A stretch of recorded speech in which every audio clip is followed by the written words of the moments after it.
xoşbəxt anlardan bir nağıl yazar. Əllərin əlimdə sözümü dinlə, ruhuma qanad ver öz sevginlə. Necə də xoşbəxtəm günüm səninlə, bu xoşbəxt anlardan bir nağıl yazar. Gəl gəzək səninlə bu gözəl dünyanı biz, aləmi bəzəsin bizim xoşbəxtliyimiz. Bu xoşbəxt anlardan nağıl yazar. Sevgilim, gəl gəzək səninlə bu gözəl dünyanı biz, aləmi bəzəsin bizim xoşbəxtliyimiz. Bu xoşbəxt anlardan nağıl yazar. Sevgilim.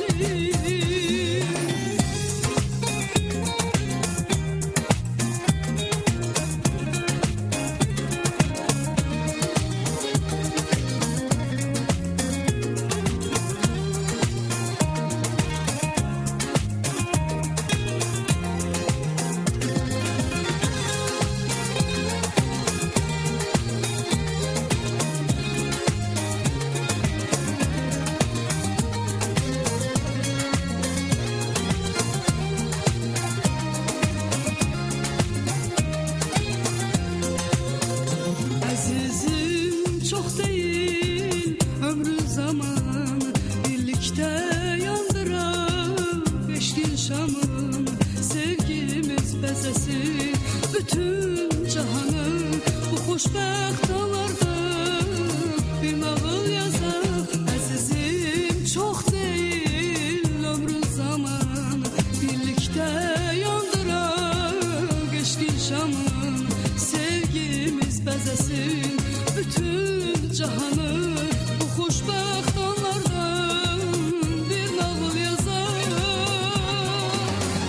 Gəl gəzək səninlə bu gözəl dünyanı biz, aləmi bəzəsin bizim xoşbəxtliyimiz. Bu xoşbəxt anlardan nağıl yazar.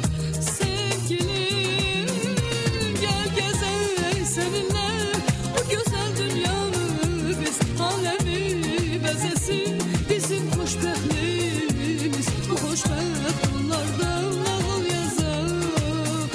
Sevgilim, gəl gəzək səninlə bu gözəl dünyanı biz, aləmi bəzəsin bizim xoşbəxtliyimiz. Bu xoşbəxt anlardan nağıl yazar. Sevgilim, gəl gəzək səninlə bu gözəl dünyanı biz, aləmi bəzəsin bizim xoşbəxtliyimiz. Bu xoşbəxt